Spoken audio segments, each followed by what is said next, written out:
इस वीडियो में आपको पता चलेगा पैसे कमाने के तरीके, उन्हें बचाने के तरीके और सही जगह पर इन्वेस्ट करने के सीक्रेट्स के बारे में। तो चलिए शुरू करते हैं। सबसे पहली किताब का नाम है रिच डैड और पुअर डैड और इस किताब से हम दो सबसे महत्वपूर्ण लेसन सीखेंगे। हर एक किताब से मैं आपको दो प्रमुख लेसन सिखाऊंगा। एक 17 साल के लड़के ने अपने स्कूल के दोस्त के पास 1.5 लाख रुपए का आईफोन देखा और उसे भी वो आईफोन चाहिए था। घर जाकर उसने अपने पिता से बहुत जिद की कि मुझे भी वैसा ही आईफोन चाहिए। उसने खाना खाना बंद कर दिया, उसने पढ़ाई करना बंद कर दिया। अब उसकी इस जिद को मानते हुए उसके पिता ने उसे वो 1.5 लाख वाला आईफोन दिला दी।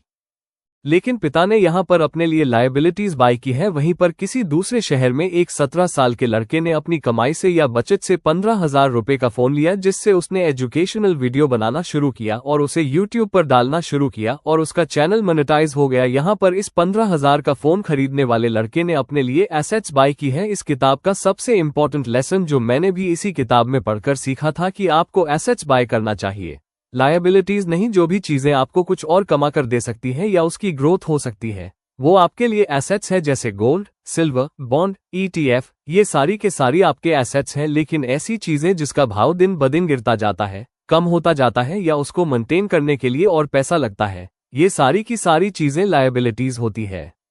जैसे महंगी कार, फोन, घड़ियां, ये सारी के सारी लायबिलिटीज हैं। तो पहली सीख लायबिलिटीज नहीं एसेट्स खरीदो। अबन ने अपने आप पर बहुत मेहनत की और अपनी स्किल्स को इम्प्रूव करने के लिए 3 साल लगा दिए। लेकिन 3 साल के बाद अपना एक बिजनेस शुरू किया और उस बिजनेस से उसने 1 करोड़ रुपए बचा लिए। अब उसने इस 1 करोड़ रुपए को बॉन्ड ETF में लगाए, जो उसको सालाना 8% का रिटर्न दे रहे थे, जो कि साल का होता है लगभग 8 लाख रुपए और महीने का होता है लगभग 6-6,000 रुपए। यही है इस किताब की दूसरी सीख कि अमीर लोग पैसों के लिए काम नहीं करते हैं, बल्कि उनका पैसा उनके लिए काम करता है। हमारी दूसरी किताब है बेबीलोन का सबसे अमीर आदमी और इससे भी हम 2 सीख लेने वाले हैं। रोहन की मंथली इनकम 50,000 रुपए महीने थी और जैसे ही हर महीने सैलरी आती थी, वो अपनी सैलरी में से 5,000 रुपए निकाल के अलग कर देता था और सीप में डाल देता था।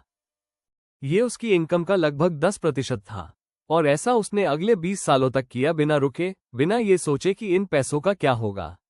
जिस फंड में उसने इन पैसा लगाया था, 20 साल के बाद ये 86 लाख रुपए हो चुके थे।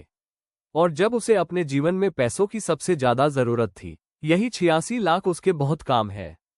इस किताब का पहला लेसन कि आप जो भी कुछ कमा रहे हैं, उसका 10% हर महीने आपको बचाना ही है और ये आपको नियम बना लेना है और इसे सही जगह पर निवेश करना है, ताकि बाद में ये आपके लिए कंपाउंडिंग का काम करें और जब भी आपको पैसों की सबसे ज्यादा जरूरत हो, ये पैसे आपके काम है। सीमा ने अपने पति को कहा कि आपको एक और लोन लेने की क्या जरूरत पड़ गई, आपकी सैलरी तो।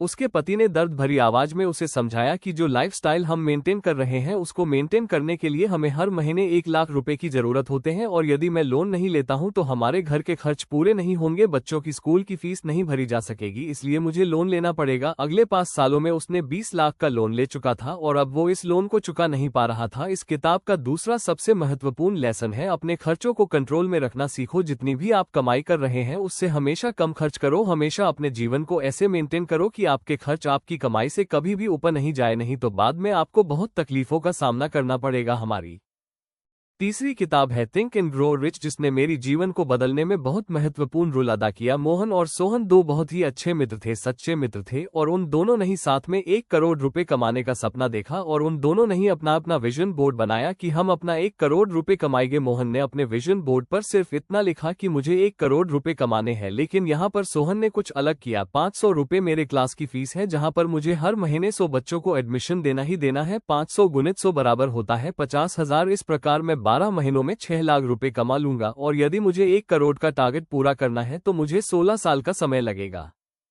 इस किताब का ये सबसे महत्वपूर्ण लेसन है कि जब भी आप अपना गोल बनाएं तो स्पेसिफिक गोल बनाएं, स्पष्ट गोल बनाएं, क्योंकि जब तक आप स्पष्ट गोल नहीं बनाते हैं अपने लिए, अपनी लाइफ के लिए, वो गोल आप कभी भी पूरा नहीं कर पाते हैं। इसलिए जब भी आप अपने लिए गोल बनाएं तो याद रखिए, मोहन की तरह नहीं बल्कि सोहन की तरह स्पेसिफिक गोल बनाएं। विशाल का सपना था कि उसे पुलिस में जाना है और उसके लिए वो कंपटीशन एग्जाम की बहुत ज्यादा मेहनत कर रहा था, लेकिन जब भी कोई उससे पूछता कि कब तक तुम्हारा सिलेक्शन हो जाएगा, वो बड़े ही डाउट में कहा था कि मुझे नहीं पता सिलेक्शन होगा भी या फिर नहीं होगा। इस किताब का दूसरा और सबसे महत्वपूर्ण लेसन अपने ऊपर विश्वास रखो, पूरा विश्वास रखो। किसी भी चीज को पाने की सबसे पहली स्टेप है बिलीव इन योरसेल्फ। जब आप अपने ऊपर विश्वास नहीं करते हैं तो माँ प्रकृति भी आप पर विश्वास नहीं करती है और वो चीज आपको नहीं मिलती है। आप इसे कहीं और भी नामों से जानते हैं, जैसे पावर ऑफ सबकॉन्शियस माइंड या फिर मैनिफेस्टेशन। ऐसी बहुत सारी चीजें हैं जो आपको खुद पर विश्वास दिलाने के लिए काम करती है, लेकिन सबसे इम्पोर्टेंट चीज है कि बाकी चीजें भी महत्वपूर्ण है, लेकिन यदि आपको अपने ऊपर विश्वास नहीं होगा तो आप किसी भी चीज को हासिल नहीं कर पाएंगे। इसलिए सबसे पहले अपने ऊपर विश्वास कीजिए कि मुझे हमारे मंथन की चौथी किताब है दो इंटेलिजेंट इन्वेस्टर, जो कि वॉरेन बफेट के गुरु ने लिखी थी। मेरी एक पहचान की व्यक्ति ने एक गेमिंग ऐप में 50,000 रुपए लगा है,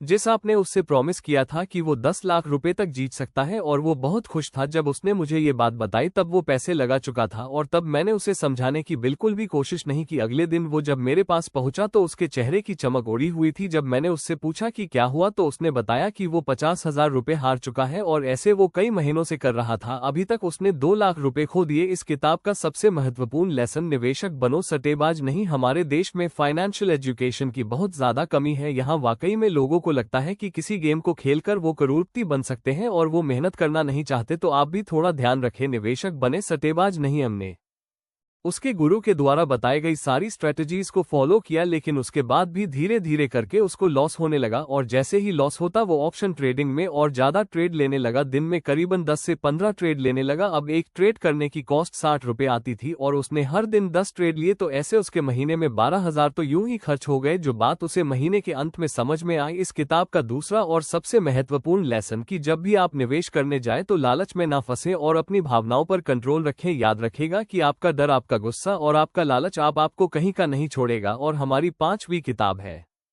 the psychology of money. Anjali और पवन पिछले 5 सालों से एक दूसरे को जानते थे और एक दूसरे से बहुत ज्यादा प्रेम करते थे, और उन दोनों ने मिलकर यह फैसला लिया कि अब हम साथ में रहेंगे, शादी करेंगे। उन दोनों की बहुत ही धूमधाम से शादी हुई, लेकिन शादी के 2 साल बाद ही दोनों ने एक दूसरे से तलाक ले लिया और अलग। इस किताब का सबसे महत्वपूर्ण लेसन कि कमाना आसान है लेकिन संभालना बहुत मुश्किल है।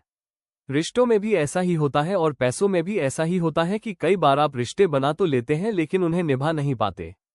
पैसे भी कमा तो लेते हैं लेकिन उन पैसों को आप संभाल नहीं पाते। जितना इम्पोर्टेंट पैसे कमाना है उससे कहीं गुना ज्यादा पैसे समझने किसके लाना चाहिए। अब यदि यहाँ तक वीडियो देख लिया है और आपको लगता है कि किसी व्यक्ति को इस वीडियो को देखने की बहुत ज्यादा जरूरत है, इस वीडियो में बहुत काम की बातें हैं जो उसे आप सिखाना चाहते हैं, तो जल्दी से इस वीडियो को उस व्यक्ति तक चुपचाप से शेयर कर दीजिए ताकि वो भी लाइफ के इन लेसन्स को अच्छे से सीख ले। चैनल पर नए हैं, सब्सक्राइब नहीं किया है तो करिए, क्योंकि ऐसे ही पावरफुल और इन्फॉर्मेशनल वीडियो आप तक आते रहे। और कॉमेंट करके जरूर बताएं कि इन लेसन्स में से आपके लिए सबसे महत्वपूर्ण लेसन्स कौन सा था। अगले वीडियो में फिर मिलते हैं, तब तक के लिए आप सभी का धन्यवाद। Thanks watch next part for more information.